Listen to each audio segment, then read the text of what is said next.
let's do a quick recap from the top.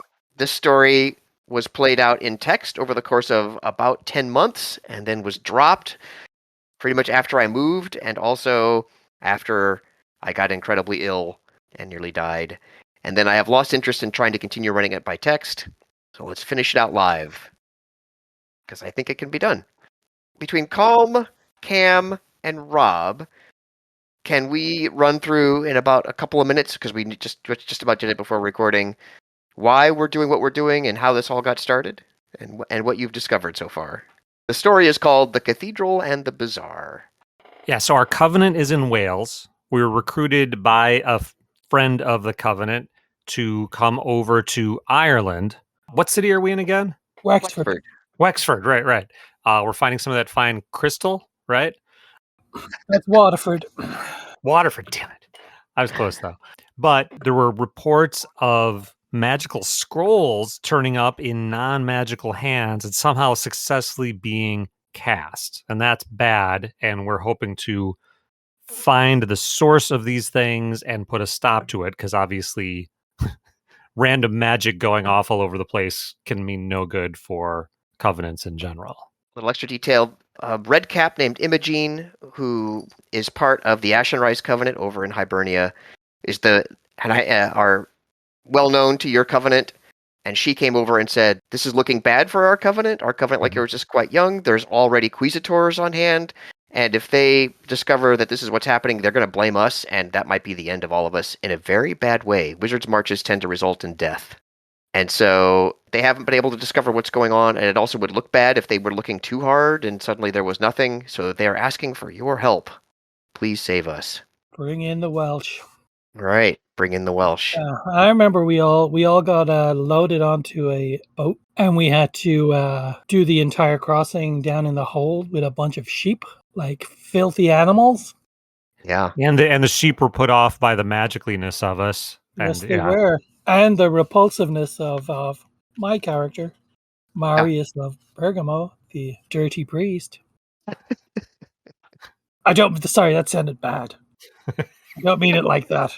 And so you somehow got, weaseled your way out of that situation. You got yourselves a slightly better non-sheep infested berth elsewhere in a different hold, provided Marius was willing to say some blessings. Oh, that's right. Yeah, Marius you had blessed to us out of that bless one. the voyage. Yeah, I recall for a game about wizards, there was an awful lot of priest action in this game up to this point. I would also like to emphasize that Niall saved your bacon. You cast some calming spell while you were about to be turned away before even being loaded onto the boat, and you did it subtly and in such a way that the captain didn't notice. But you changed his emotional tenor just enough that he was willing to listen to your silver. So that was well done. And you crossed. You landed at a place called the Rohan Inn, where you seem to be genuinely welcome. The owners kind of know about you. Ashenrise Covenant has cultivated the owners of this inn, so people from Ashenrise Covenant are welcome. The owners, husband and wife, kind of know about you, and they kind of know about wizards in general. They don't not like they're fluent in magic or anything, but they know you're strange and awkward, and you paid them well for their services. And we heard said in the crazy ravings of a drunken tailor who claimed there were magic fish in the river, and we have investigated that. And found that there were clusters of magical something floating and coming together. And when they came together more, right, it made more magicalness. The big thing is trying to track down the scrolls. It seems like we've pinned it on this silk merchant who managed to avoid us and flee. It seems like he, acting via local street urchins, has been selling these. And are there, what have you learned about these scrolls so far? Do they work? Do they not work? It seems like a blacksmith had one and it blew up his place. So they work, but unpredictably, if I have that right. Yeah, I think so far that's what you've learned. And the last place you visited was this clothier's place and his apprentice. And you've obtained a couple of items during your investigations. Do you remember what they are? You've been calling them scrolls, but it turns out they're like pamphlets. Right. Oh, yeah, pamphlets. That was it. They're stitched pamphlets, and they're made of not great paper. What kind of paper? Do you remember what they look like?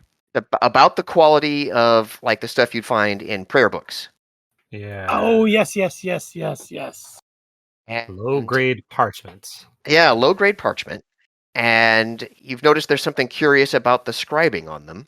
Oh, here we go. Marius, Brother Niall and I had a conversation where Marius could not understand the language that the pamphlet script was written in, but sensed a blessed air from the parchment and said that it can only have come from the house of God, but that the words were meaningless to him and they were not of the church. The scribe was exceptionally skillful, writing this apparent gibberish on low-grade paper.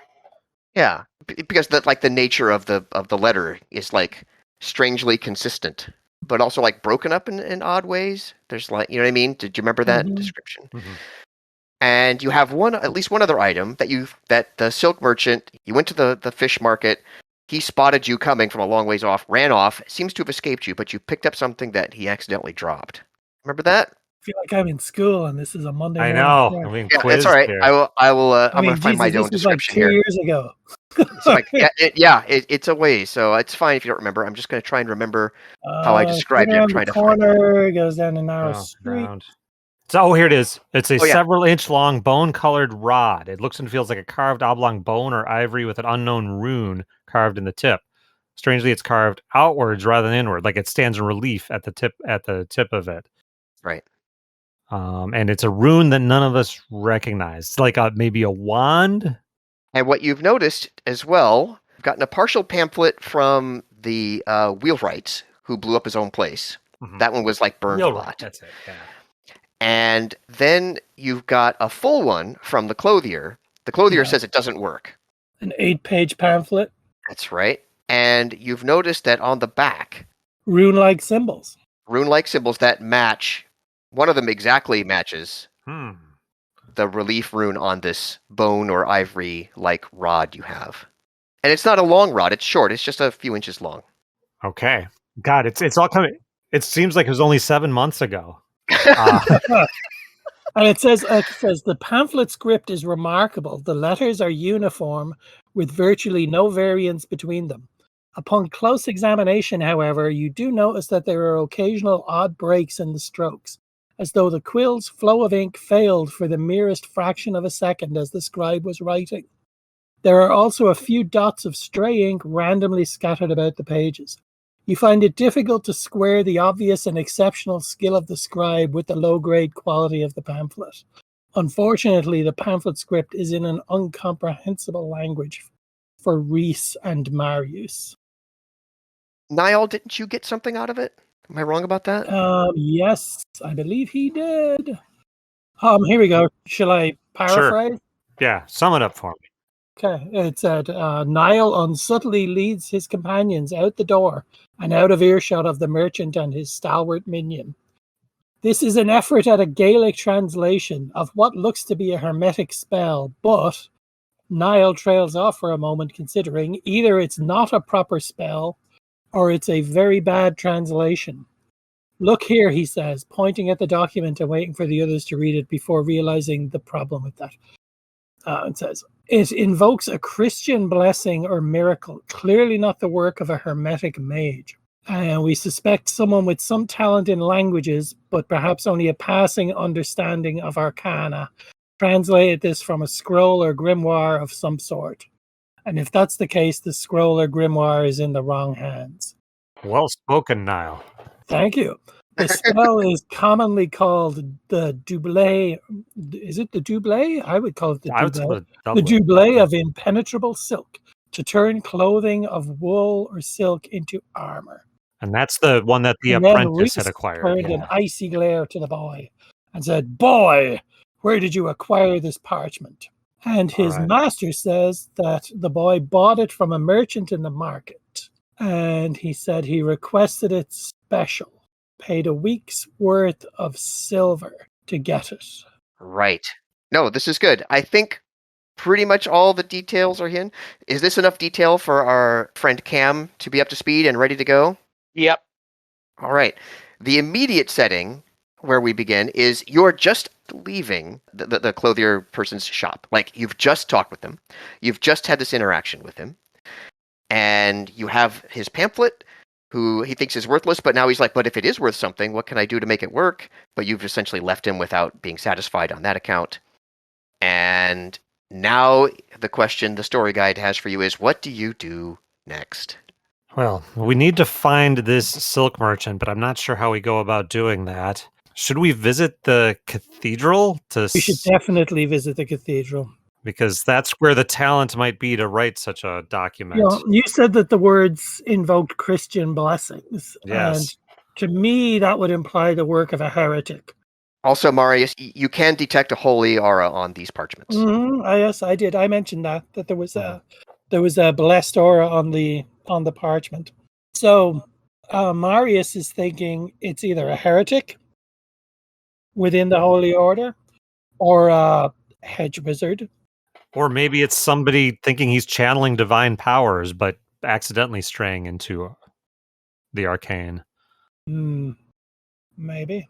Damon, in game terms, like how bad is it for us magi types to be in a place with a holy aura? It just interferes with our spell casting, or does it it'll suppress your magical abilities, but it doesn't actually cause you harm or not really necessarily any pain. I mean, you can interpret that however. I mean, you can tell when you're in a holy aura. Right. You're like, ooh, this is bad for my magic. Maybe you feel like a headache or pressure. That's kind of up to you. There's no punishment other than minuses to your attempts to perform magic. On the upside, I'm probably not going to try to start casting spells in the middle of church here. Right. That would generally also go bad. Bad PR, yeah. Yeah. Bad PR is something wizards don't want, for sure. Damon, can you roll a D10 for me and tell me the result, please? Just any old D10, huh? Yep. Okay. Here comes a 1. A 1. Okay, that is good. Because I also have to remember that Marius of Bergamo is the subject of a never-ending battle between his guardian angel and a demon. And depending on a die roll, he's under the influence of one or the other each day. So a 1 is going to be the angel. So you don't need to watch your back. I love these characters so much. These are fun characters. All right. I say yes, the cathedral. I've been itching to go to this cathedral for months. Seems like 11 months now. Titter patter. And so it's the three of us. It's 3 of us, and what grogs are with us? Pater. It's Pater. Stop saying Pater. It's not on Mars. I don't know how to pronounce Irish. Yeah, of course you do. Or Welsh. Pater's Irish for Peter. Oh, okay. That makes sense then. Oh, all right. I don't remember exactly how many grogs you came by. We actually only brought Pater with us, as far as I know. There were at least 2. There were at least 2 shield grogs. Yeah. Each wizard always comes with a shield grog. We brought the older guy as well. Then we did name them, didn't we? I don't. We did. Yeah, we kept them from the last game because they basically saved our bacon in that Kadok, church thing, whatever.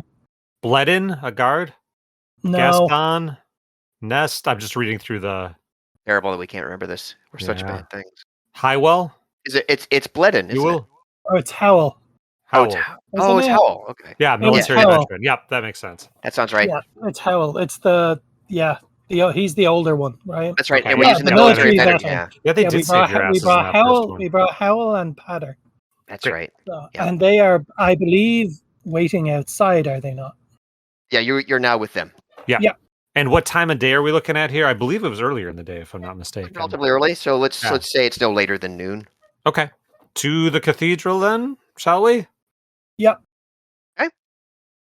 How are we going to... I guess Marius, you as a holy man, should do most of the talking here. I mean, cathedrals are always open to the public, at least the main body, so you can always just go in. Right, but nothing secret. We want to try to find a scriptorium and see if somebody's working on strange things. I don't know what we want to... We have to... Now, the thing you have to remember about Marius is that he is facing excommunication from the Catholic Church. Well, they don't know that here. And execution for his exorcism that went very badly wrong. But that was on the continent. Nobody knows about that here, right? No one knows that. So, probably safe here. But the attachment of the angel and the demon has left him cursed with a strong magical air, which combined with his hideous disfigurement from warping due to his constant exposure to their auras, strikes fear and revulsion in peasants, nobility, and clergy alike. Fuck. So, yeah, he's not a good-looking man. So, and Niall doesn't know his way around a cathedral for sure. But I think it's best that we'll just Marius will just throw his hood up and we'll just hope for the best. I mean, he's still a learned and devout priest. Yeah. Beyond, beneath his hideous disfigurement and evil air. My recollection is that it's the Cathedral of St. Aidan, I believe is what I called it. I think that's right. So, you go back. The market of the day has ended. And that's right, because you also went it was after the market closed. So actually, it's early afternoon now. Right. It's early afternoon. So you go back through the square in front of the cathedral. You can just go right up the steps and open up, and you can just go right in. You see what you normally expect. There are a handful of parishioners, a couple of them lighting candles, a couple of them saying their prayers in front of a group of candles. There are a couple in pews, and you see one or two who you figure must be, for lack of a better term, staff. They're clergy of some kind, bustling about this place. What does one do in a cathedral? Niall whispers to Marius. How do we act normal here? We could kneel in silent prayer in one of the pews here. You bring your grogs in with you? I think they wouldn't want to leave us, would they? Well, I don't know if what I'm getting at is I don't think know if we're going to have armed men in here. That's what I'm getting at. So you probably left them out, right? Okay. I believe we will leave them out. So it's going to be Marius, Niall, and Rice. How about the three of us? Just bear with me here. I know this isn't your thing, but we could kneel in one of these pews and bow our heads in quiet contemplation and silently observe the comings and goings here for a few moments. Excellent. I can do that. Right. So if I'm not mistaken, I remember Rise being kind of like hot-tempered to go along with his fire mage. That's how he's been played so far. Mm-hmm. So I'm thinking, I know I can sit in quiet contemplation for a while. I kind of look sidelong at Rise, like, I wonder how long he can do that. So I'm assuming that there are lots of candles lit about the space? Indeed. I don't know what it would take. This is just for flavor. I'm not actually trying to do anything. But I would imagine that after a short time, I would get bored and just start the Ars equivalent of cantripping candles off and on. No, not in a cathedral. Okay. Well, you can make an attempt, and even as essentially kind of a new, like, these are new characters, even as a new mage, you probably, and even in the cathedral, you probably have enough that you could silently, maybe just without even using many chapters, you could probably get like between levels 1 and 5 worth of effect somewhere. So, you could probably light a candle or snuff a candle without too much effort. I mean, you would definitely feel the effort. I shouldn't say that. I apologize. Oh, no worries. What's your score in Ignem? It's 12 plus 3. It's about 3/4 way down the first page there. Under arts. Under arts. Oh, under arts. Okay, I see here. So Ignem will be the IG. Gotcha. That's why So if you were going to make fire, you'd use Creo, CR. You'd add those two scores together. And if you were to try and snuff a fire, you'd use Perdo, PE, and to snuff it. So what you're attempting to do is like a Creo Ignem, which is, so that's a 12 plus a 12 plus 3. So that's a 27 right there. 27 right there, plus a 10, right? Plus a D10? Well, so, yeah, normally. There would be a penalty because you're in a cathedral. But yeah, this is what I'm getting at. Your scores are high enough that if provided you're willing to keep yourself to go to very minor effects, you could get away with it. And you can get away with it without drawing attention to yourself personally. Normally, because there are additional penalties for not using a voice and not doing wild gestures that draw attention to yourself. Mm-hmm. But again, I think your scores are high enough. You can do the kinds of minor things I was describing. So perfect. What you do have to remember, though, is that in this world, the church is the most powerful magic wielder of all.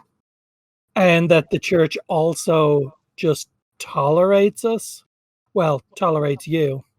It just tolerates Magi due to a basic agreement with them, but we're still very much outcasts. And I think that plays in with my hot-headedness. It would be a little bit of a fuck you. So yeah, I would if I could. Oh, what the hell? Go big or go home, right? I would try to snuff out a candle like right as an altar boy or some sort of actual employee of the church walks by it. Right. Especially because you're in a cathedral, this is going. I'm gonna rule that you can't just get away with this, and you're gonna have to roll a stress die. So just roll a d10 and don't roll a 0. Okay. And you'll be fine. I rolled a 1. That's more than 0. That's fine. You had a 90% chance of success. You have done it. You snuff a candle as. Did you want to do it to just a parishioner or like one of the actual church people? One of the actual church people. Yeah. Okay. They look puzzled. And you see them kind of look around just a little bit, and then they try again. Did you want to try and stop it again? No, I don't want to completely blow our cover quite yet.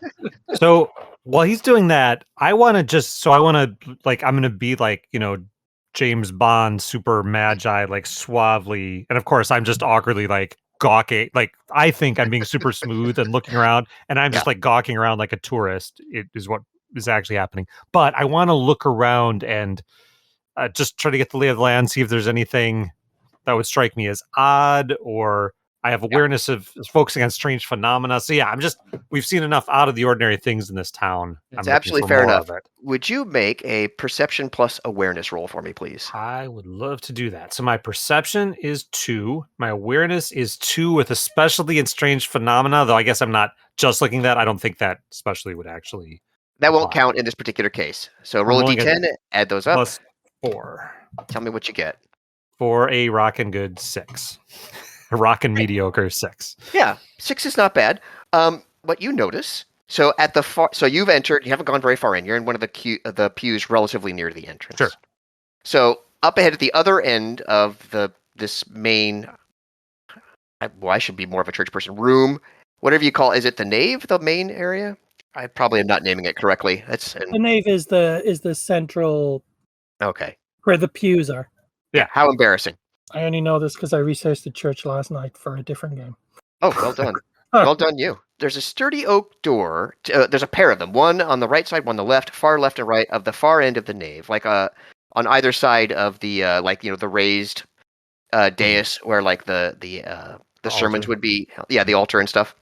And those doors would lead to the transept, if I'm not mistaken? It's actually you've got it. It's in the transept. So there's one of the doors. It's on the right-hand side. It's a big, heavy oak door. You can tell that it's locked, but you've seen now 2 people come and go through it, being very purposeful about unlocking the door, closing it behind them, and locking it again. One person came out, and when they left, they walked up the corridor, the central part of the nave, and straight out the building. And another one came back in carrying some supplies in a bag, going to that door, unlocking it, opening it up, and closing it immediately right back again. And they made sure that no one could really see through the door while they did it. This is, in other words, this isn't one of these, we'll just go through this door and blah, blah, blah. These people were they were making sure that no one could see through the door, and they made sure that they opened and closed it as quickly as possible, and they were very deliberate about locking it and unlocking it. What do you think, Niall? Back to the river and look for the magic fish? Yes, them's good. The magic fish is good eating. I apologize. I'm really having trouble getting my 13th century on here. I really need to. Yeah, I know. Like, it was easier when we were typing it to be all. Yeah, we are far more. Well, remember, this is all happening in like Gaelic too, right? Oh yeah. Yeah. In 13th century Gaelic. We're playing a little fast. I did like 10 lessons on Duolingo in Irish Gaelic. So. Oh wow, there we go. Like 6 years ago. You can tell. It really has paid off. So I've got my prying eyes spell. Okay. That's going to be difficult to pull off here. Just thinking about what I know about magic, like I know it would be tough to pull off inside the church. If I went outside and found a discreet spot across the street, so I'm casting it not in the cathedral, but the effect I'm trying to pry into the cathedral, would the holy aura have the same effect? Yes, it will. It will essentially be just as bad because of where you're trying to look. But at least I wouldn't be like obviously casting a spell in front of a bunch of priests in the cathedral. Also true. I'm going to hold off on that. If other people have things they want to do to try to observe or... Yeah, Marius could probably try figuring out some magic sensitivity here. But I don't... Can we inconspicuously get back on our feet and leave this pew and... No one is paying a whole lot of attention to you. I mean, you are dressed closer to that door, maybe? Yeah. I mean, it's not like there's a guard. Generally speaking, this whole area is open to people. Like, there's a respect given to the altar and stuff. No one goes up there. That would definitely catch attention. But, like, essentially, you can go almost anywhere you want, including probably right up to that door. Hey, Brother Marius, could you prevail upon your connection with the church to ask of your fellow believers a tour? So they can show you around the cathedral? Maybe we wouldn't be allowed to, but you might. I'd like to examine the door firstly before I approach anybody. Because given the comings and goings, I think there may be pamphlets coming from there. So it would be a perception and then his ability. Can I use multiple abilities in... Just one at a time. Are you going to do it from where you're at, or you want to get closer to the door before? No. I've already gotten to my feet and have made my way closer to that door. I see. Got it. Is there maybe like an area there with like prayer candles that I could perhaps be? I would say about 3 to 5 yards distant. Yes. Okay, that's probably close enough. And I would like to just use my it's got to be perception and magic sensitivity. I have a magic sensitivity of 1, and my specialty is auras, and that is what I will be seeking on or around that door. All right. Does he detect any kind of magical aura? Sure. And that's going to be perception +1, and a magic sensitivity is another 1, and I believe I get another 1 for my specialty. I'll allow it. Okay, so that is going to be a +3. So it's just a D10 +3? Right. Do I have a stress or no? I don't think this is a stressful situation. Okay. And that is an 8. That's very good. You don't sense anything magical. And you're good enough at this to think it's not just because you're in a holy place and it's just too holy to sense it. You know that you were focusing pretty well. You just don't sense anything magical there. You did this this observation from one of these prayer niches, right? Mm-hmm. These prayer creches. Okay, sure. Okay, yeah. I signal to the 2 magi to join me. All right. Okay. They approach. Now, my guess is, Marius, is that you look something like a priest? Oh yes, he's absolutely a priest. He's absolutely clearly a man of the cloth. And Niall and Rise, are you? It's wizards are not known for being able to blend in, not just because of who they are or what they feel like, but like you just also don't have much of a mundane fashion sense. I'm assuming you look pretty unusual. I don't. Yeah, remember. I mean, I would guess I would have like sort of what I would see as a mundane traveler's cloak, probably ill-fitting. Probably not fitting in terribly well. Okay. I'm imagining a kind of long coat with a collar turned up, probably. Got it. Dark blue with some red trim, a little flashy. Ooh. Okay. And Marius looks like a wandering friar, so Yes. quite shabby, but clearly a cleric. All right. I ask these questions because what happens next is based on this. So one of someone who looks like they might be a priest approaches you in particular, Marius, and you can see him kind of like steel himself a little bit as he gets within your aura, as it were. But he doesn't seem off-put. I mean, he it looks like he's preparing himself, and he gets through it, and he says, "Hello, brother. I am Canon Elbus, and may I make your acquaintance and your companions?" Greetings, Canon Albus. My name is Brother Alphonse.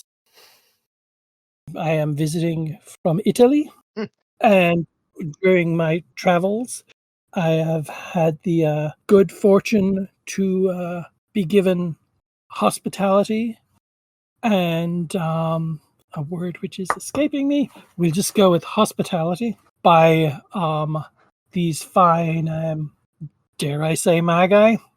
No. Well, I think it's got to be obvious to him that you are magi. Well, does everybody know about magi? I mean, No.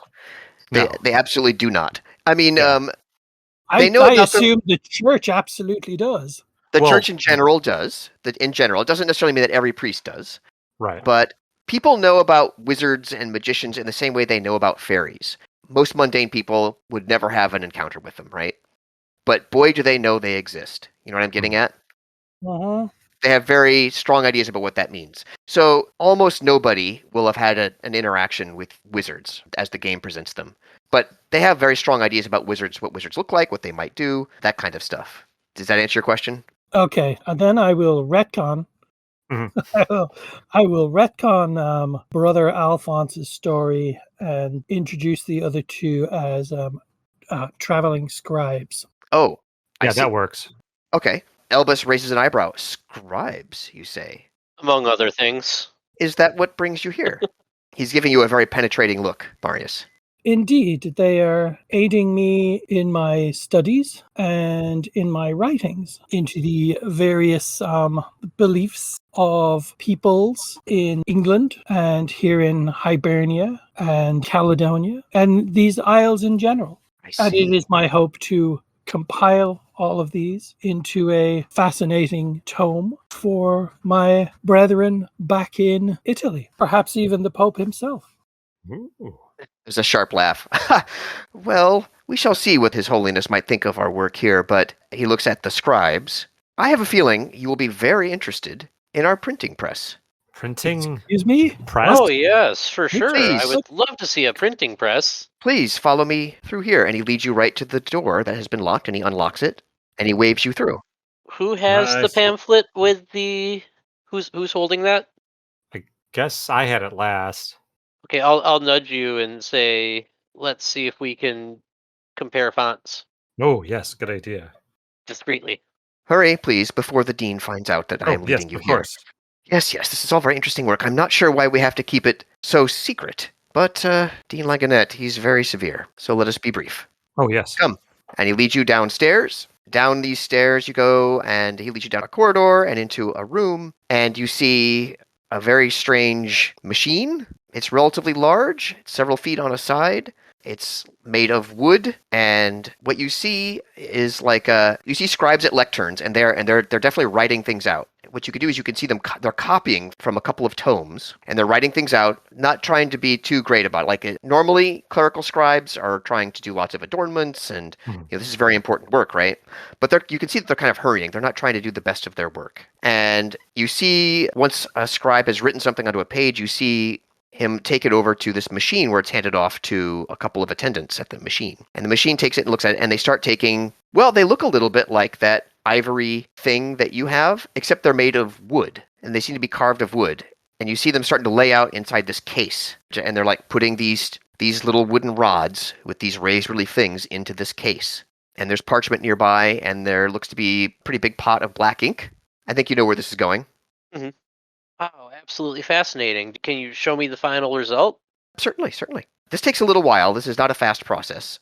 So several minutes pass by, and the sheet's printed off, and they hand it off to you, and you notice that it's actually the writing is in different orientations, and there's 4 on a page, and you can see that it's probably meant to be folded. You guys actually make books. You know how paper is folded. So you're like, okay, well, this would make a quarto. And you look at it, and yeah, this matches pretty much exactly the quality of the scribing that you have in your own parchments, in your own little pamphlets. But is this one, what is this one for language? Same language. Huh. So what, if I may ask, is the content of these parts? What are they? Books? Scrolls? Yes. That I'm not at liberty to say. Dean Langanette would absolutely prohibit me. But he again looks very keenly at the scribes, you two scribes, Niall and Rice. And he's like, maybe this would be something you would be interested in. It's most fascinating, and I've never seen its like. But what do you mean we'd be interested in using this, or?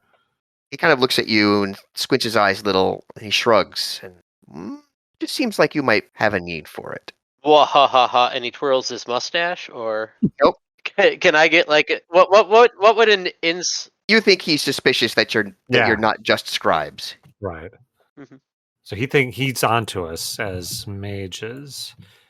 So where do these all go then? These pamphlets. We've been selling these in order to add to our coffers so that we could aid the poor, do our missionary work. This is how we're funding it. Of course, a certain percentage go to the merchant who introduced us to this. Merchant? Yes, the silk merchant. Perhaps you've seen him at the fish market every now and then. Oh, there was a silk stand, wasn't there? Obviously, none of us really go in for silk all that much. So I don't understand the language these are printed in. Is this? I'm slightly familiar with Hibernian Gaelic, but this does not seem to be this. I mean, what is the content of these books? Is it the good word? Well, in a manner of speaking. In a manner of speaking, brother. To say more, I would get me in trouble. Maybe perhaps I was mistaken. I appreciate your visit, Brother Alphonse, but I think now maybe you should go. And he starts trying to herd you back down the corridors, back up the stairs. I throw off my hood and start screaming, "Heresy! Heresy!" No, I don't. Okay. I do not. Okay, but there's definitely heresy afoot here. Mm-hmm. Are you being successfully herded back up and out? I think so. I don't want to create too much of a fuss here. How about this? Just one more thing, sir. If we found this in the possession of a couple of people who seemed, in their superstition, to think these had magical powers, I didn't know this was your handiwork, but I've found one of the pamphlets. Well, I mean, the word of God might be considered magic to people who have not had their come to Jesus moment, but no, magic. Ridiculous. But they could contain with them some sort of divine blessing, then? Yes. Or so people believed. Please, we do divine work here. Enough said. We're being hustled. I say burn the place down, Rise. Okay. Where am I still inside of all the paper? That's what I'm trying to figure out. Are you being successfully hustled? It kind of sounds like I'm being successfully hustled, yes. Yeah, I think so, okay. Yeah. I'm not going to burn the place down as much as I'd... All right, you're back up in the nave, and the transept door is locked behind you now. Well, that didn't go very well. Well, but we know now where the pamphlets are being made. We know that they got the idea from the silk merchant, and presumably they've been selling them through the silk merchant, and they're still making them. What if perhaps we could watch for another person to emerge from their strange scriptorium and follow them to see where they're delivering the pamphlets now? And perhaps that would just camp out for a while. I like the plan. Also, where are they getting these spells from? It sounds like the silk merchant may have been their connection, or perhaps it's this cranky dean he was referring to. There must be a magus involved somewhere along the line here. I like your plan, though. Let's sit and wait more. All right, you sit and wait, probably just another 2-3 hours at the most, so it's now late afternoon, getting on to just about when you might be feeling it might be hungry time, and indeed you see someone emerge. They're probably carrying a leaf of pamphlets in their arms, and off they go, out of the cathedral, towards the docks. Shall we try to follow him as discreetly as possible? Absolutely. Yes. Okay. I promise you don't need to worry about rolls. You don't have to be terribly discreet. This person is not really trying to hide what they're doing. It's not like they're carrying like a big stack of books or something, but they are, they're carrying sheaves of parchments. And so you're like, oh, those look like those could be pamphlets. This is not going to be that unusual for someone of the clergy to be carrying around papers. Right. No one pays this person any mind. It's not going to look weird. They're not trying to hide what they're doing. They go to the docks. There is a ship at the docks, and he goes up the gangway. Disappears out of your view, of course. I assume you wait for a while. About 30 minutes later, person comes back down the gangway, empty-handed, and leaves. Well then. Does he go back towards the cathedral, or? Follow them all the way back. They go back towards the cathedral. This is one of the scribes that you saw. Mm-hmm. Or, someone dressed like that, at least. Okay. So perhaps the silk merchant is on that very ship. Let's go see. So you're climbing up the gangway? Is that what I'm hearing? I think. We'll scout it out. Is it still daylight? Yep. I shall defer to you. I'm here for it. All right. Let's try it. And nobody has any kind of water-related magic. I burn all the water away. Nice. So it's just not in our way anymore. Okay. So you go up the gangway onto the ship, and you're met by a crew member immediately who says, "Oh, hey, hold on there. I don't recognize you. What brings you up onto the ship? And who are you? We are scribes from across the sea, and we are interested in transactions involving certain pamphlets and booklets, and might, if there's someone on the ship who is interested in such things. Why don't you just go to the market tomorrow, and you can make some transactions then like everybody else. Thank you. But there's a certain discretion that is this required. Now, again, smooth James Bond. Yeah, and I will step forward and say, yes, discretion is of the utmost importance, and for your discretion, and I'll whip out whatever coinage I have with me. I assume we've got some It's gonna be silver, typically some in copper. traveling cash. Yeah, you guys are wealthy enough. Can I guess what a reasonable bribe would be? A few silver. You could give that a shot. Yeah. Let's see. Rise has some guile, I see. I was going to say, why don't you try... Let me take a look here. Why don't you try presence plus folk ken? Okay. How well you pull this off. So my presence You is know what? 0. Charm is better. Okay, so my charm is... Where's charm? I don't see any charm in your abilities. How about guile? He's being all guiley. He's not really trying to fool anybody. Mm. He's trying to be like, hey, here's some money. You just let us through. That's how I'm reading this. What do we think? Or you think are you trying to trick them in some way? Trying to push something by them? I would like him to think that we're just here because we need to buy books, All right. Is guile something you have a score in? I have a 3. We'll let it go. Try it. Okay. So I've got 3 plus D10. Is that? Yep. Yeah. D10 okay. plus 3. Well, plus 1 for his folk ken, right? Oh no. Well, we're doing guile instead. Oh, okay. 5. 5? He looks at it, and you can see he's tempted, but he's like, I don't think the circumstances are special enough to warrant special treatment for you. Good sir. And he gives kind of a fake bow. Again, please off of the ship before I have to call the guards. Does he want one more circumstance? If you know what I mean? Can I throw another coin into the pot? Would he do it for 2 Scooby snacks? Yeah, I don't think so. He's not having it. He's like, no. Now he's a little offended. He's like, come on now. I thought you were hinting that it wasn't a big enough bribe. No. You can see, he was tempted, but his duty has gotten the better of him. Oh, okay. Is your read on the situation? Okay, let's leave it at that. We don't want to attract too much attention, maybe. But is there a discreet place we can stand nearby, kind of off the beaten path, but still see the ship?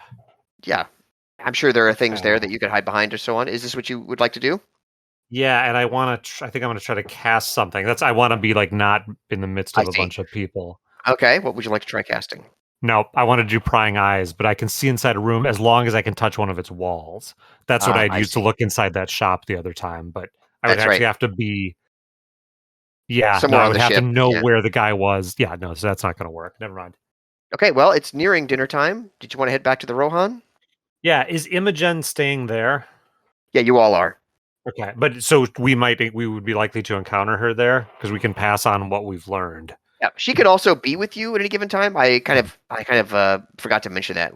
I've been playing her as the NPC, so she can definitely be with you if you wish. Otherwise, she's more than willing to let you go about so that she doesn't draw attention to herself or her covenant, just in case. In case her association causes problems. But if you want her around, she can be around. Okay, yeah. Why don't we? What do you think? We go back and regroup and fill her in on what we've learned. And that's pretty big that we know that they're making these things in the damn cathedral. Yeah, that's as good an idea as I've got. Okay. So you're back there, you meet up with Imogen over dinner, and yeah, she's shocked. She's like, oh, we're going to have to destroy that, what'd you call it? Press? We're going to have to destroy it. We can't allow our grimoires, anybody's grimoires, to be copied like that.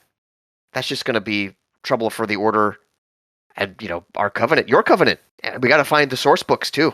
I don't think two Magi burning down a printing press in the major seat of the church in Wexford is going to sit too well. He frowns. Well, it'll sit very well with the Order, but you're right. That would be a direct confrontation that would not sit so well. I mean, are there other ways to get in without being seen? There was that locked door, but yeah, I mean, it seemed like all the traffic all the people came in and out of that locked door. Well, what about getting into the cathedral just in general? Like, I mean, you walk into the cathedral. right, but they aren't open 24 hours a day. They will close some hours after after dusk sets. Maybe like an hour or two. They'll lock things up. But she's like, Do you want to? Should we sneak in and find a place to hide till after hours? Is that what? There's got to be a serving or an entrance where stores are brought in. You don't see people bringing stuff into the kitchens through the front door. True. So that is your suggestion. We sneak in, and I'm suggesting that what we have to do is destroy that press and get a hold of whatever the source material is, but without doing it in a way that makes it look like we are attacking the church. If we're caught, it would certainly that hard would be to bad. Persuade anyone that we weren't attacking. So you'll have to do it in a way that doesn't get you caught either. She's looking very hopefully at you. Help me, Obi-Wan Kenobi. You're my only hope. I mean, it's contemporary, medieval. Churches go up in smoke all the time. If we're caught, they'll hang everyone in the Covenant. Yeah. Of course, it'll be the Ashenrise Covenant. Right. But they'll hang us. If we could create a distraction elsewhere in town. Let's just burn the whole town. It's Ireland. That solves the problem. I'll tell you what. I'll get my tin whistle. We'll tin whistle and make a distraction. Can we make it look like the Vikings have returned?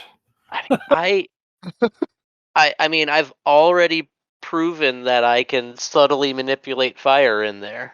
This is true. Despite being right on some of the holiest ground possible, you are good enough with fire that you can start a fire. That can be done. You can do it. Plus 41 on those flame spells. That's insane. Now, even though I am a hot-headed gentleman, I'm not particularly keen on, burning a lot of people to death. Right. Yeah. So it would be my preference to wait till later. But gosh, I really think that I could probably look through a window and, even if So the scriptorium where the press is located has no windows, right? Remember, it's essentially in the basement. But I mean, if I get the place burning. I mean, we could try to localize, like if we could break into there, we could set fire to that and not necessarily take the whole cathedral out. Then it becomes more obvious that was the target rather than, oh boy, a church burned again because they're made of wood and there's fire everywhere. You know what I mean? Marius would feel a lot better if we didn't burn down a cathedral. Marius is very much in favor of sneaking in and burning. There are other ways the printing press they localized. There are other ways to destroy. No, I don't want to burn a cathedral. That's what you sound like. You know that? Just so you know. You know that, Marius? Can we have the demon-possessed Marius back, please? Yeah. It is also possible to destroy things. Yeah. No, let's see. Maybe I pull Niall aside and say, well, maybe he'll change his mind tomorrow. He seems to be kind of fickle-mooded. Good point. It is possible. Imogene reminds you that there are many ways to destroy things that don't involve fire. I just look at her confused. When your only tool is a fire mage. Yeah. Everything looks like kindling. Yep. What if we started a fire elsewhere in town to create a distraction while we snuck in? Like, is there some abandoned building in the outskirts of the town? Well, there have been a couple of explosions, right? One of which you interceded in. And it's not like you saw church people running there to help. True. So just starting a fire somewhere in town is not going to distract anybody from the church. The cathedral must have some outbuildings. So I was going to say, I mean, it's not like the cathedral is also a barracks, right? Right. Generally speaking, most of the staff, most of the priests, they don't sleep there. They don't stay there. They have their own buildings. Now, a cathedral isn't always, but is often part of like a campus, right? But in this case, that's true. Like it's got its own square, which the church is plenty happy to let the city use for markets and stuff like that. Like that's a very churchly thing to do, is to allow its land to be used for the public good. And there are several immediate buildings around, some of which you assume, even though you haven't gone into them, must be the residences for like the dean, the canon, and clerics, maybe even scribes, that kind of stuff. Very few of them, if any of them, I don't think any of them would be sleeping in the cathedral proper. If we can get down there under cover of darkness, and we don't light things on fire, I mean, we could just have the grog smash, I suppose. But again, all that makes it look super targeted. Does anybody have like a rust spell or? Yeah, I don't really have any good destructive type spells. No. And Imogene is an ungifted red cap, so she doesn't have any spells. I don't know how much fallout we can actually expect from a targeted burning of these printing press thing, because what they're doing is heresy. Sure, but if we target the printing press, they're going to say, someone burned this printing press. Well, whereas if we burn the whole damn place down... Hold on. Well, I mean, who I mean, and I'm only interceding just because I want you to think about this situation. The printing press doesn't exist. Mm-hmm. Like, nobody knows what this technology is. Literally nobody. Your eyes saying it is heretical. And they're using it for heretical purposes. I was trying to describe it in a way, like this whole adventure, I've been describing things to you in a way so that you wouldn't know what we were getting at until you finally saw it. Like, the whole idea is you people, like, in the literal sense, have no idea what you're looking at. Like, this is essentially, I mean, not magic really, but you're like, this technology, like, impressed the shit out of you. What the fuck is going on? People are able to, like, print a book without writing? Like, your minds are blown. Yeah, your minds are literally blown. For like 300 years. It's 200 years ahead of its time. Yeah. How big is the press? It wasn't that huge, right? Wouldn't it be more of a coup to steal the damn thing? It's several feet on a side. You wouldn't be able to carry it. Okay. Can we get some priestly-looking robes or monkly-looking robes for all of us so that it wouldn't look strange if we were skulking around the cathedral? I think if we just go into the bathroom and pull our feet up until after dark. Bathrooms like that don't exist. That's, you know what I mean. We can find a broom closet to hide out in. All right, this is our plan. We're ready for the engagement roll. We go in, we hide out. I'm trying to get, like, the idea is you're going to go in while it's still open and try and find a place to hide. Right. Sure. Okay, that's the plan. Yes. Okay, that's what I wanted to get at. We're bringing the grogs with us this time. Okay, I assume they're not going to have their weapons on them then. No, I guess not. We'll bring them anyway. Okay. And we'll try to be discreet. We won't, like, all five walk in together, then all five duck into a hallway or anything like that. All right. We'll try to be a little... Right. Now, in general, cathedrals are laid out pretty similarly. You all know what cathedral... Even if you wizards pretty much don't go into them, you're still familiar enough with what they are that you know what kinds of rooms exist. Of course, Marius knows exactly what's going to be in a Catholic cathedral. So Marius is going to have the best idea about where you could be hiding and get away with it. Okay, we will go and we'll hide in the one of the smaller side chapels. The Leper's Chapel. Nobody ever goes there. Let's go there. Sure. Would you like to, just out of curiosity, maybe there's a roll you could make that might help us here? Like, do you have... Let me see. Oh, that's... Like how well, like how good your advice is? Well, I have church lore. Oh, we'll count I have that. a 3 in church lore, which is the Once you do intelligence plus church lore. Oh yeah, and that could help, like, determine, like, the time. Like, oh, you know, at some point they're going to be doing some kind of prayer, and that's the time we can duck. Yeah, church lore. I've specialized in the history of the church, so that's probably not going to be much use. But I do have a 3 in church lore. So 3 in church lore, and that will be a plus your intelligence. My intelligence, that's a +2. So that's plus a +5 to your roll. That's very good. Thank you. I'm learned. Oh, nice. wow. 14. Oh, yeah. Right. Oh, that's spectacularly good. Is it true that 10s are zeros on every roll? On a stress die, if memory serves, zeros tell you to roll again. And every time you roll a 0, you add a factor of 2 to the end result. Yeah. That's on a stress die. A regular die is 1. They're 1 through 10. That's the values. 10. Oh, okay. So I would say this is not a stress die. It's not a stressful situation. You're just trying to think it through. But I mean, a 14 is a spectacular result, however you look at it. So yeah, Marius is like, oh, we're going to go right here, and you're going to go there, and this is exactly when we'll do it. And you do it. That's exactly what you do. You are in the cathedral after it's closed, and no one has detected you because Marius's instructions were just that good. Hanging out in the Leper Chapel. Well done. Awesome. It's a me, Marius. Did I say So Mario? Marius is, yeah, well done. All right, so you're there. I would chill for as long as I possibly could, which probably wouldn't be as long as it should be, and then I'd say, okay, let's get at it. All right. Let's Right. kick the door in. Say one locked, thick oak door in your way. Oh, Right. God. So you have lock picking. Potter is large and tough and fairly strong. Any of you have any? Either of you wizards have any facility with hair bomb? With what? Hair bum? HER. Oh, air bomb. Oh, air bomb. Oh, Yes, I'll create a hair bomb. Ah. Hair bomb. I think I don't. Hold on. Nile. Arts. Nope. I got a big 0 there. How about Terom? No. Okay, because I say the hinges would be made of metal. The door, of course, is wood. So those would be the best things. Then the other thing is other really good things you might be able to do are Muto or Perdo. If you have just high scores there. Oh, No. Cam can Peridot. Big time. You got a Yeah, Perdo is the destruction one. Oh, Peridot. Yep. What's your score? And he has a 1 in Tarum. So that's something. 1d10 plus 4 plus 1. Now, again, this is not like it's going to be easy. Yeah. Let me look into. I forget exactly. So let me see here about what the aura does, because that's what you're up in.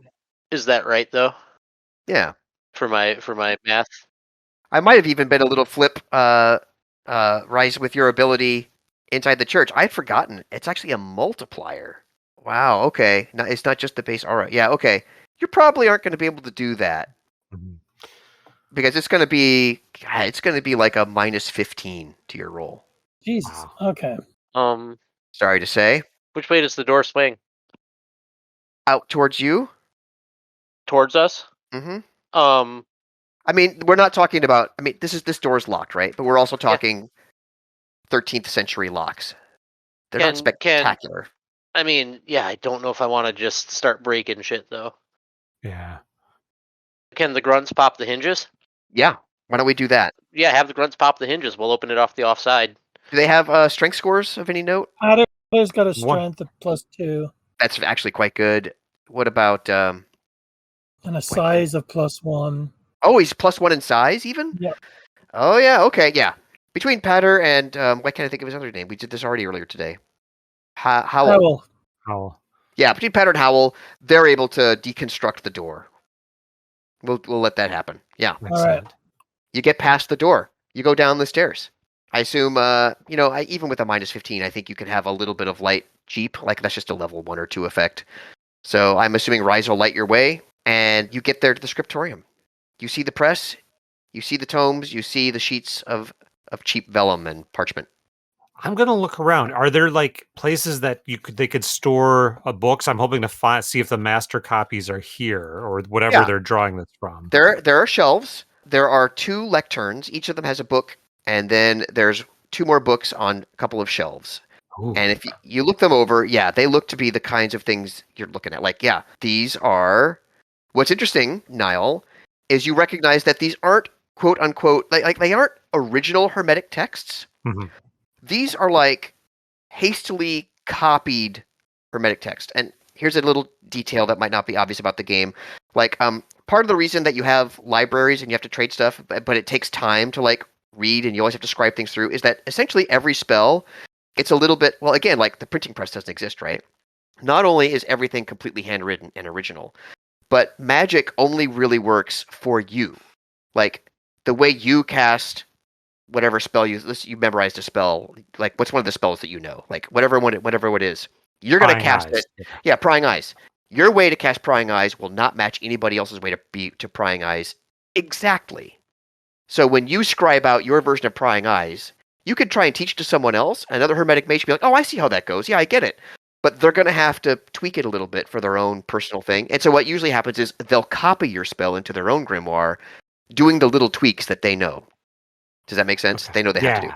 So you're looking at these, and what you're looking at, these look like copies that are like 1 or 2... Like generations. 2 generations removed. But these are definitely Hermetic spells. of various kinds. There's about half a dozen different kinds you're seeing in amongst these tomes. And you're like, yeah, these aren't very clear. You're not even sure that a Hermetic Mage could really turn something very useful at them, but as a Hermetic Mage, you can tell what they're trying to do, what the spells are supposed to be. And you're like, this could easily be the source. Okay, so while those guys, if you guys are destroying the thing, I'm going to gather up these books, and I'm not going to help with the destruction. I'm going to look, in case I lose these, I want to try to do a quick look at them to see if the source sounds familiar. I've got Order of Hermes lore. I'm hoping that'll help, and I'm trying to say, whose style is this? Is there a covenant or a mage or something? I think you're asking the right question. Go ahead, make a roll for me. Okay, so I'm thinking that's going to be my intelligence or perception. You can make the intelligence. Call. Okay, and then my rockin' Order of Hermes lore 1. So sounds good. +4. Okay, because my intelligence is actually good. All right, that sounds very good. 4. When I say hurry up, Poindexter, I'm going to get to burninating. All right, well, you can't tell where it comes from. Yeah, fair. Okay, but I'm occupied doing this, so I'll show that will take you quite a bit of effort. All right. So before we get to you, Rice, because I think I know what you're going to be about. Marius, did you have anything you wanted to do? I just want this destroyed so we can move on. Rice, baby. What's Ball of Abysmal Flame? God, that's a huge fireball. Don't do that. I want that. Can't I just stand at the top of the stairs and do... What's Arc of Fiery Ribbons? I could get the description. Creates a whole bunch of small fires. A ball of abysmal flame does like 30 damage, though. It'll absolutely wreck. Yeah, you'll explode the cathedral. What about Pilum of Fire? Yeah. Oh, so that's a huge. That's a bad. Do you have a lower powered spell? What about Palm of Flame? There we go. Palm of Flame is basically a light, though. Yeah, flame leaps up in your palm, which must be upturned for the duration. It casts light like a torch and can ignite very flammable items. Very flammable. Easily, the paper and books would be burnt. Easily. Yeah. What's the next highest level one you have? Then it jumps all the way up to Pilum of Fire. A 2-foot thick spear-shaped jet of fire flies from your palms, doing 15 damage to the individual it hits, or I would take that. I would take it. Yeah, I wanna stand at the entrance into this room, ready to book it up the stairs and Pilum of Fire. All right, and we're all, I assume, getting ready to run behind. We're behind you, getting ready to bail. All right, I would send the grunts to the top of the stairs to guard our exit, so we don't get trapped. Smart. Like they can be at the top of the stairs. Essentially, the attempt is a controlled explosion on the press. Is that right? I would take a little bit of time, and I would make sure there's plenty of parchment piled under the press. I'm turning it into as much of a tinderbox as I can. Now, what about the tomes? Are they being destroyed as well?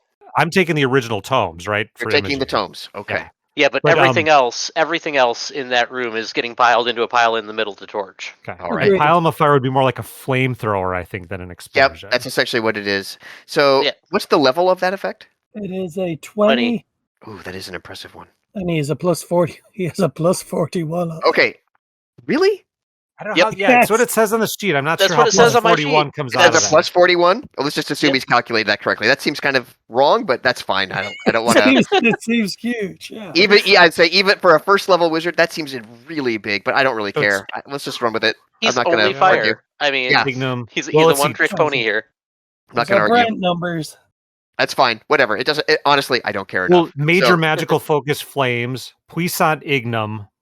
He's starting with 24 plus all those. But it actually, I don't know if it's right. Affinity with ignum. Yeah, he just took all flame all the time. That's fine. One-trick affinity pony. with Creo too. Okay, so yeah, it actually is possible. Yeah. Okay. So let's assume it's +41. This is a stressful situation. So don't roll a 0 and botch, because that would be very bad. So take whatever you roll and then subtract 15 from it. 1d10 plus 41 minus 15. That's right. And you want to get to 20. 28. That meets or exceeds the level of your effect, so you pull it off exactly the way you want it. It looks exactly the way you want it. Congratulations. This thing is a flame. Nice. Cool. We book it up the stairs because the heat is going to rise up those stairs. That's the only place it has to go, right? Well, there's it's not you're not. There's corridors out here. There's corridors, yeah. But yeah, the heat, everything's going to go down that corridor because there's no place else to draw air from. Now this is a good cathedral. It's mostly made of stone, mortared. But yeah, pretty much anything that's wood in that chamber is going to, at the very least, char, and become unrecognizable. Yeah, that press will be destroyed by this. You are certain. You don't think the damage will go too far out of here to anything. You don't think the whole cathedral is going to burn. Yay! There will be smoldering and stuff for people to find tomorrow. Do I feel like we've destroyed or absconded with every single letter that is available in that room anyway? Probably. I do want to call attention to the ceiling of that room, which will be wood. So that's fine by me. The one concern is that the fire could spread through the ceiling and get elsewhere. I'm okay with that. Not really much we could do about it at this point. Yeah, there's nothing to do about it now. All right. Maybe slam the door behind us. Hopefully what I'm wondering is, I guess what I'm getting at is, if you remember, one of the things that started this adventure in Wexford was Rice actually used your abilities to help control a fire so it wouldn't get out of hand. This is a memory that you would have. Oh, yeah. Well, then, can I use that? I'm going to try to do one better, and can I use it to concentrate the fire? Can I concentrate all the heat in one spot? This is what I'm getting at. What if you stick around and make sure that the fire doesn't go anywhere else? Sure, but I would like to take that energy that would be spreading and push it back into the middle, if that makes sense. So an even hotter fire in a smaller area. You want Rego, Rego Ignam. Do you have a built-in spell for that, or is this just an effect you're trying to do? This would be an effect I'm trying to do. So RE. Yep. Is 5. And IG is 12 plus 3. 15. So you have a total of plus 20. So here are the difficulties in store for you. You're going to... This is called spontaneous magic. And because you don't have it written in a spell, you don't have it memorized, as it were, you have to, at the very least, divide whatever you roll by 2. And spend a fatigue level. Or you could not spend a fatigue level, like make yourself tired, but divide your result by 5. Oh, no, I'll just divide my result by 2. So you're going to divide by 2, and you're still going to subtract 15, because you're in a church. You're in a cathedral. I don't think I can clear it then, guys. Well, why don't you see what level effect you're... Well, here, let's... It's going to be 1d10 plus 20. Hold on a second. Okay. I'm going to look at the Rego Ignam guidelines and see what kind of level effect you might find handy. And if anybody can beat me to it, that's great. Almost there. Oh, yeah, Rego Ignam. Level 10 would be control of fire in a very unnatural fashion. Turn it into a dancing humanoid shape. No, we don't need to be that fancy. So maybe level 4 would be prevent a fire from burning a person. Okay, you know what? You only need you only need like 3. Yeah, control a fire in a natural fashion. Control its direction of spread, for example. You only need a level. Probably? Yeah, a level 3 effect would be good enough. So that's fortunate for you. But the thing is, a 1d10 plus 20 is a max of 30. Divided by 2 is 15. Minus 15 is 0. Oh, here we go. I guess there's a 1 in 10 chance, right? Yep. 29. That's 29. So you're going to get a 15, minus 15. You know what? I still think you're going to have... I'm still going to allow you. You're going to have to sit here and partial success, kind of, yeah. Yeah, I will allow you to... What will happen, because that's actually a pretty good result regardless. That's almost the best roll I could do. Almost the best roll you could do. And actually the level effect is pretty low. So what's going to happen is you won't be able to prevent damage to the ceiling, but you will prevent it from burning. It's going to char horribly. Okay. If you sit here... It's not going to collapse. But it won't collapse. If you sit here for the next 30 minutes and just sit here and focus, you will prevent the fires from spreading outside of this room. I will send everybody else further down the corridor and say, shout if we need a GTFO. All right. Because I'm not... I am going to run if there's even the slightest chance of footfalls in the distance. No, I mean, here's the thing. It's not like, again, this is not like a secure vault. There aren't guards running around. Sure, but... Half an hour is a long time, and you've already been here for half an hour, but you're going to be able to get away with it. Once smoke starts swirling around in the air. But you're also trying to keep that under control, and I've ruled that if you sit here and do nothing else, you'll have just enough of effect to prevent the outside world from noticing. Okay, that's cool. Okay, So I'm actually impressed. That was pretty good. I mean, your character is just so strong in fire. Mm-hmm. What the fuck? Even on cathedral grounds, you can be very useful. That's kind of impressive. I find that neat. That's awesome. But useless in any non-fire useless in almost every other circumstance. But name one scenario where I've played this character and we haven't solved the situation with fire. Good point. That's a very good point. Like 100% of the time, we've solved it with fire. I love it. All right. It's kind of hard to think of a problem you couldn't solve with fire. Right? By the same measure. Rice, you come back down the corridor, you go up the stairs. You're a little tired, but well done, you. And it sounds like job well done. You go back to your inn. Do you report to Imogene right away? Do you wait for breakfast? I think we wake up Imogene. Yeah. Oh, I say wait till breakfast and play everything really straight. Like, oh, okay, I gotcha. Like, we weren't just out burning a cathedral. Yeah. We'll talk to. I think it can wait till morning. If she's not up waiting for us, then it can wait till morning. Either way, I plan to deliver the books to her, and maybe her covenant will be able to track down the source. Yeah. Okay. So you're at breakfast the next day. Imogene is incredibly impressed that you got away with it. She thanks you for the tomes. How you doing, Imogene? I'm so pleased. And she says, so. And did you already told her the silk merchant was responsible, right? Yeah. So now we need to convince him to leave. But I think that's something that I am a flame just kind of flames on the tip of my finger. She's like, no, now that we know where this is coming from, and for one thing, you've stopped it from happening for now, so that's good. I still don't understand how, like, if these aren't really spells, how is it that they were hermetic magical effects? Do you have an explanation for that yet? Have we told her about the randomness in the water? No. Oh, right. No, you haven't. Is the randomness in the water somehow providing some loose mana floating about? That could be it. Is it in the ink? There's no magic in the ink that you ever detected? No? And you can detect that? I wonder if there isn't some, like I said, some whatever magical energy is in Ars that has managed to just coalesce and is looking for a release.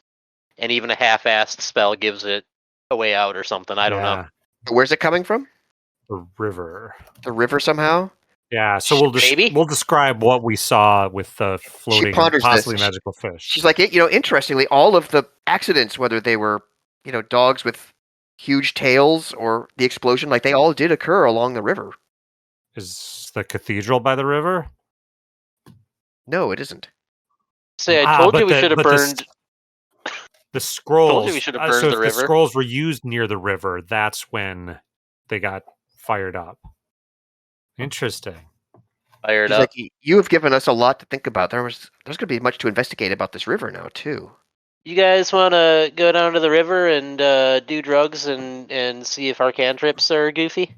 Yeah, let's cast our biggest spells right by the river and see if they get super powered. So there's actually, there's a lot of wind down that we can do if you want. Like that includes trying to figure out. Imogene has offered to and she's genuine about it. She's like, oh yeah, me and my covenant, we can take care of the silk merchant. But if for some reason you wanted to have a hand in that, we can do that. We can role play as much of getting back home as you want and talking with the founders of your own covenant. Remember Persephone and Toledos? They're all going to be very interested in how this went down. But essentially, you have completed the story that I had set out for you. Cool. I'm feeling pretty good. One thing I really hate is a movie that takes too long to end.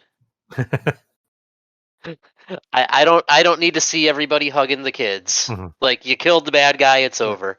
You make it back. Hey, now you're an all-star. Get your game on. Go. The dance scene. The long-term result of this is that the founders are actually incredibly pleased. Especially you, Niall, and you, Rise, are kind of in the setup for this whole covenant thing. I made it clear that you are all new Magi, and none of you are in charge of anything. And essentially, these founder Magi can tell you what to do anytime they want, just like they did this time. That's how it's been set up. But you're given, it seems like, a couple of months reprieve. You don't seem to be called on so much to do shit. So you're kind of left alone. That seems to be your reward. Besides the obvious praise you do get, oh, well done.